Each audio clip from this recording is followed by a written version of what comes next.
Welcome to Your Pretty Pennies TV. I'm Tara Jones of YourPrettyPennies.com, and today we're going to be talking about 5 poor spending habits that you need to leave into 2017 so you can enter this new year and finally start achieving the financial goals that you've set for yourself or that you want to achieve and you want to set. One of the things that I talk about is that sometimes we get a little fearful about even setting them because we get a little doubtful about ourselves. So I'm going to let a few people come in and then we'll get started. Right now I'm still in my mom's room. I was in my mom's room yesterday. I live in a part of town where it's really nice, but they have older homes, and I live in a rental, and it's like, I live in Michigan, and it's like negative, it feels like -2, -4, and the other day my furnace just act like it didn't want to heat up the house, and we got it looked at, and basically the heating and cooling company was like, it's just old, so basically it'll catch up to the cold air in a couple of days. So I'm like hanging out at my mom's. Thank God I'm an entrepreneur now because my whole morning routine is off. Like, I literally just woke up an hour ago, and usually I'm up by like 5 or 6 praying and meditating. I did get up and read the Bible today, but I went right back to sleep because everybody else was asleep. My brother is here in town before he moves to Florida. Then my daughter's here, my niece, because they're on break. So we just been hanging out. So I'm like, let me get some work done. And the only thing that I have to do this week as far as like business, I kind of took it easy on myself with my schedule because I knew it was going to be focused on family. So the only thing I'm doing is getting ready for the Ultimate Financial Workshop, Vision Board Workshop, which is this Saturday. That's the only thing I have slated for this whole week, is just to prepare for that. And I've gotten a lot of that done like ahead of time. So I'm pretty good. I'm just hanging out, enjoying my family, tying up loose ends and answering questions and sending emails, things like that. All right, let's share this out really quick and then we will get started. And as you come in, please drop your top financial goal or lifestyle goal for 2018. I'm asking people that because I know some people don't always commit to their goals. They don't write it down. They'll say in their head they want to pay off debt, or they want to repair their credit, or they want to lose weight, or they want to, whatever the case is, whatever area of your life you're trying to set goals in, but yet you don't write it down, you don't acknowledge it, you don't share it, you don't have people to hold you accountable for it. So that's why I'm always asking people, like, no, tell me your goals that you have right now, so you can kind of put it out in the atmosphere so it can be on the forefront of your mind. You gotta stop giving yourself slack, and yeah. So let me share this out to one more place, and then we'll get started with the 5 poor habits we're leaving back into 2017. All right.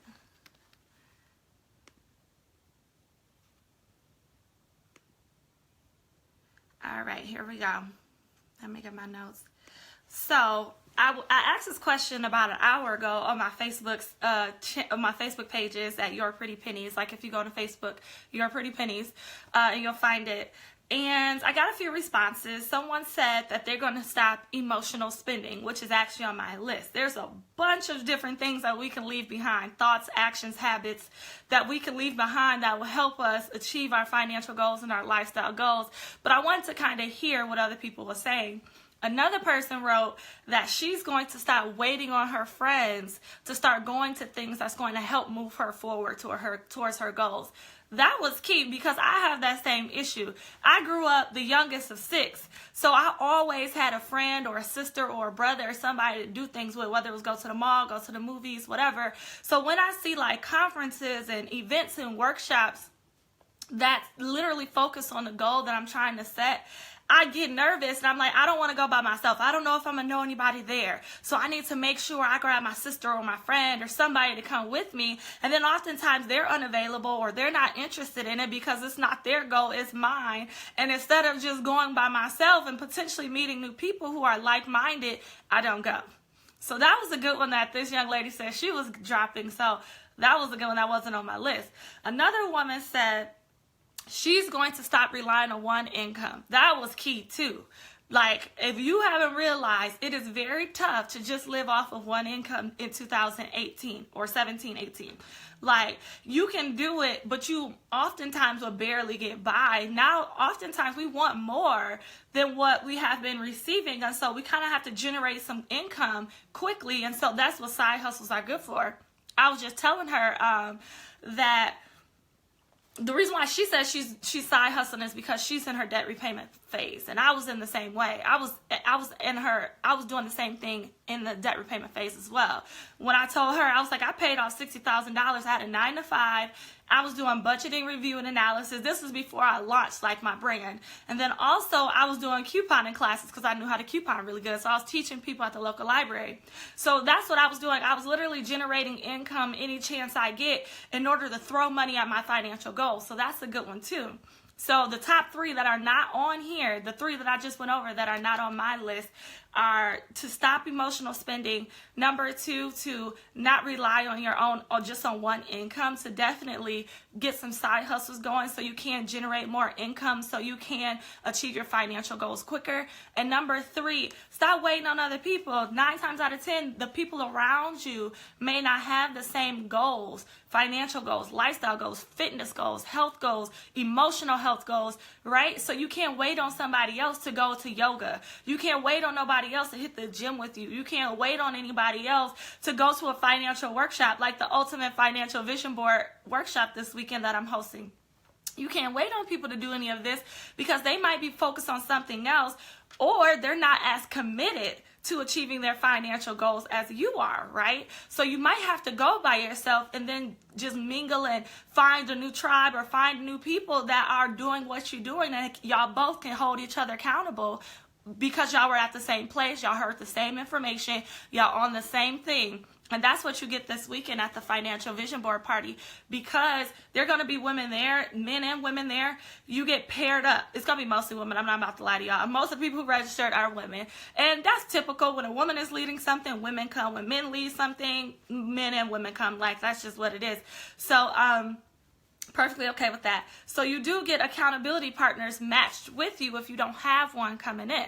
So that's a great idea. And also, when the ticket sells, you get a discount if you and your accountability partner for 2018 register together.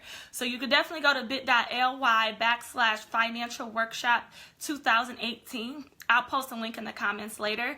You can go there. You can buy your single admission because we're not waiting on nobody else to start achieving our financial goals, right? Or our lifestyle goals. Or you can sign up with somebody that you already know wants to go and wants to hold you accountable, and you're going to hold them accountable. Y'all can sign up together and get $10 off the ticket. All right, off of each ticket, so you get $20 off. All right, so let's talk about my list of what I think you should leave in 2017. In 2017, I already know that some of you felt fear, doubt, and anxiety towards even thinking about writing a financial or lifestyle goal down. Raise your hand. I know I was. It's funny because when I was doing the workshop, like a planning workshop about business with my pastor, he held like a future focus workshop, right? A month ago. And I was in there and I was trying to write my business ideas down, and I got anxious because the thought of like, dang, what if I don't achieve it? Or am I dreaming too big? Is this unrealistic? In the past, I've always failed at these certain financial goals or these lifestyle goals or these fitness goals. I don't want to write it down because I don't want to fail. I don't want to look at that paper and say, man, I didn't do it again this year, right? So that's what we're going to leave in 2017. We are going to wipe the slate clean. We are not holding on to the fact that we didn't achieve our weight goal or we didn't achieve our financial goals. We didn't get out of debt last year, so you don't think you can get out of debt this year. We're wiping the slate clean, right? We're going to forget about 2017, forget about 2016, forget about 2015, and say, you know what, today, from this day forward, I'm working towards these goals, and then write them down. I hope y'all writing this down. That's number 1. Wipe the slate clean and say, you know what? I don't even remember what goals I set in 2017. From here on out, this is what I want to achieve, right? I don't even know what failure feels like. Remember when you were a little kid and you were so fearless and you didn't even know what failure was? When I get older, my daughter always say she wants to be an architect. She wants to be An architect, she wants to be a gymnast. She wants to be a business owner, so she wants to own her own gym. She wants her own YouTube craft, like online Etsy shop. She wants all this stuff, right? In her mind, she does not think, well, what if I don't get it? What if I fail? You know, what if this happens? What if I fail like I did last year? She don't go through all that. That's the space we need to get to. We need to dream big again and then create goals and create action plans that backs it up. So that's number one. Number two, stop not creating a financial plan. Newsflash, if your goals that you set for your life does not align with the money that you make, it's not going to happen. I don't know anybody who can just say they want something and just walk out here and get it without having some type of resource. And money is a resource, right? You need to align all the resources that you have in your life with the goals that you say you want to achieve. So, if you have fitness goals that you want to do, are you using your income to back your fitness goals? Are you buying healthy food? Or are you still lying to yourself and saying it's too expensive to eat healthy? I don't know how many times I heard that. I was raw vegan all summer, and now I'm still a vegetarian / vegan. Sometimes I eat meat on the weekend when I'm out and about. And I have the same budget for food. Who is lying to y'all saying that it's hard to eat more fruits and vegetables? It's more expensive. It is not. So, are you using your income to get out of debt? You want to be debt free? Are you using your income? Are you using your income correctly? Are you using your credit cards correctly to repair your credit? It has to be aligned. Your financial plan has to be aligned. And what I say, I'm the queen of financial plans. Everybody call me the Beyonce of financial plans, right? What I do, 5 components. It needs to address the money, your monthly budget, and the money that you use every month, how you manage your money every month.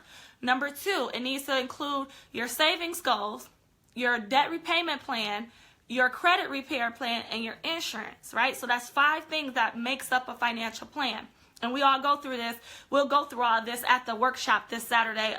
And it's live, so it's in person, but also there's a live stream component. So if you are not in Grand Rapids, you can still tap in and get my financial workshop and the vision board part, right? So make sure you create your financial plan. In 2017, we are no longer just willy-nilly using our money. We're going to control our money so it don't control us. We're going to give our money a job to do. And like I said yesterday, your money should be doing 2 things. Number 1, maintaining your current standard of living, right? I hope y'all writing this down. Maintaining your current standard of living. So that's your bills that you pay every month. That's the minimum payment that you pay on your student loan. That's your auto loan payment. That's your insurance, your car insurance and your health insurance and all of that. Number 2, it should also be achieving a financial goal. If you do not have enough money to first pay for your standard of living, groceries, bills, rent, light, everything else, and then have money left over in a month to put towards a financial goal, you need to increase your income or you need to decrease your expenses or both, right?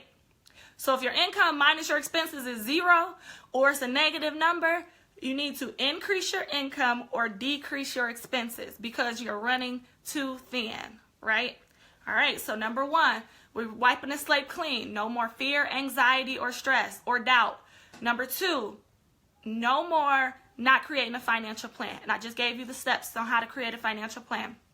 Number 3, we're going to stop not checking in with our financial plan. So many of you already have a monthly budget. Many of you already know how to pay off debt. Many of you already know what you need to do to start increasing your credit score.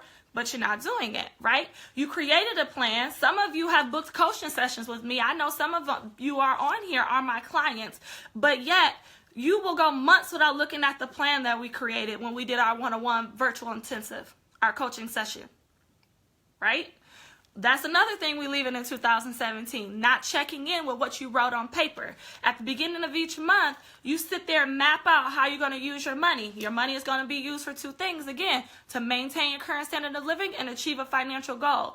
But then every time you get a check, you don't check in with what you wrote on the paper or what you wrote in your app. If you use an app, if you use a spreadsheet, if you use a paper to manage how you're going to manage your money using your monthly budget, whatever you use, you need to check in with it. You need to make sure you know, how much did I allocate to go shopping this month? How much did I allocate for groceries? How much did I allocate that I was going to be paying off debt? right? Some of you, you'll get extra cash and it don't go towards the debt you claim you want to pay off by the end of 2018. We're going to leave that into 2017, right? So you need to make sure that you are checking in with your monthly budget, with your financial plan, at least once a month, hopefully once a week, until you are really in tune with it, right? So that's number 3. Number 4, we are going to leave not using our income and our time wisely so that we can achieve our financial goals. The whole point of the year when you set a goal is to achieve them. It is not to appease feelings in the moment. That's not what your income is for. That's not what your time is for. Again, time, energy, and money are resources, and they are limited, right? They are limited. They are abundant, but they're limited in each moment. So you need to make sure you're allocating it, all 3, at the right time, for the right thing, right? So let me give you an example, because I say not only money, or not only income, but your time and your energy. If you wake up and you spend 2 hours scrolling on social media, but you don't check into your monthly budget, that is a waste of time, right? If you have set for a financial goal of paying off debt, but you don't know how much debt you owe, but yet you know what your girls are doing next weekend because you following a timeline, that is a waste of time, right? Instead, what you need to be doing is you need to wake up and you need to start hitting the fitness goal that you set. So you need to start exercising. Use your income to buy a gym membership, right? You can go out, you can go for drinks, you can go to do this, but you don't have a gym membership, but you claim you want to lose 30 pounds. Your income, your energy should be used to go towards your fitness goal, financial goal. Why haven't you invested in a financial coach like myself if you've been failing at your financial goals for the last couple of years? It's not that hard. You've invested in handbags, you invested in Netflix, you invested in all these other things. Like, do what you need to do to get yourself to the next level, whether that's health, fitness, wealth, anything. Get to the next level. Do your food, the food that you eat. Does it show that you are investing in your next level, right? So your income should be used to buy foods that fuel you, right? Not junk food that make you feel bad, because that lowers your energy. Anybody knows that health is wealth. You can have as much money in the world, but if you laying up in somebody's hospital bed, or if you have terminal cancer, guess what? You're not going to be happy. So this is a holistic approach to 2018 financial and lifestyle goals, right? You need to make sure you're using your time, your energy, and your money appropriately to make sure you're executing the financial goals you set. Because like I said yesterday, you're going to create a vision statement for yourself, and then you broke them down into goals. If you do not achieve your goals, you're not going to be that person that you want to be at the end of 2018. Right? That's how you constantly level up your life. You constantly say, you know what, let me visualize what I want to be by the end of this year. And then by 2018, you achieve that. Then you sit down again and you say, by end of 2019, what do I want to look like? What do I want to have? What do I want for my family? What do I want my daughter to know? What do I want my parents to experience? What do I want to give? What type of contribution do I want to make in this world? You create goals and you achieve those. Like, you keep going up. Every year, you should keep leveling up. You should not look the same. You should not look like 2015. You should look very unfamiliar. People around you should be like, dang, you look different. You act different. You talk different. You read different things, right? You pray different. You exercise different. You spend your time differently. You spend your energy. You don't gossip anymore. What, right? If you still gossiping about the same people that you were in 2015, you're doing something wrong. So we leaving that in 2015. Or 2017. And the last thing that we're leaving in 2017 is emotional spending. I've been seeing that a lot, right? Feelings are not fact. And if you think they are, try to pay Wells Fargo with your feelings. Try to pay Comcast with your feelings. Try to pay Sprint, your Sprint bill, or T-Mobile, or whoever you got with your feelings. Feelings are not fact. At the end of the day, The way you manage money and how you feel are two different things, right? What you need to do to get out of debt, I don't care if you don't feel like paying off your student loans. I'm so tired of hearing, I just don't feel like paying them back. I'm just tired of paying on it. Be tired, be irritated, be angry, use that as fuel, but at the end of the day, you still need to do it. I don't care. I don't care if you're mad at that credit card that you racked up. At the end of the day, you still need to get it out of your life. I don't care that you don't feel like using a monthly budget. You still need to do it. Sometimes you don't feel like going to work and you still do, right?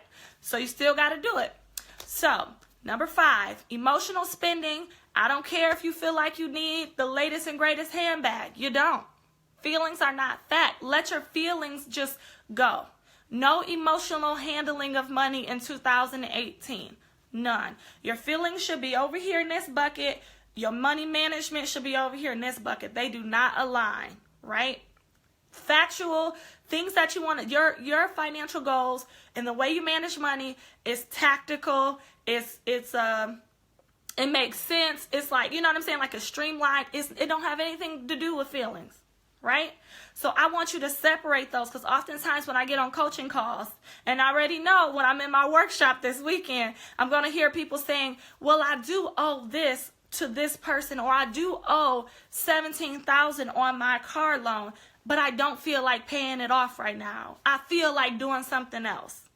Feelings aren't fact. If you want to be the person you say you want to be in 2018, you're going to have to pay it off. If you don't want to be debt-free, that's one thing. But if you claim you want to be debt-free, but you're allowing your feelings to run you, it's going to be a disconnect. So that's the last thing that we're leaving in 2018 or 2017. All right, so I'm going to drop the link in the comments. If you are in the Grand Rapids area, definitely thinking about coming out to the Ultimate Financial Vision Board Party or Workshop 2018 this weekend. It's going to be from 10 to 2, and the tickets are on sale on Eventbrite. You can go to the link bit.ly/financial workshop 2018, all spelled out. And I'm going to drop the link in the comments as soon as I end this. And then also, if you are not in Grand Rapids, if you are anywhere else in the world, you can get the live stream portion, right? You can stream it live. And you just go to the same place and you use the live stream ticket option. All right, I will talk to you guys soon. You guys have work to do. I hope you've written this down. Write these 5 things plus the 3 bonuses that we talked about in the beginning on how to leave some of those poor habits, thoughts, and actions in 2017, so you can go free, wipe the slate clean, and start achieving your financial goals in 2018. Definitely shoot me an email. Let me know your financial goals. Post down here. Let me know your financial goals. Let me know what you're leaving behind in 2018. What did I not say? What did I not say that you're leaving behind into 2017 so you can go free and be able to execute financial goals in 2018? Drop them in the comments below. I will talk to you guys soon. Bye.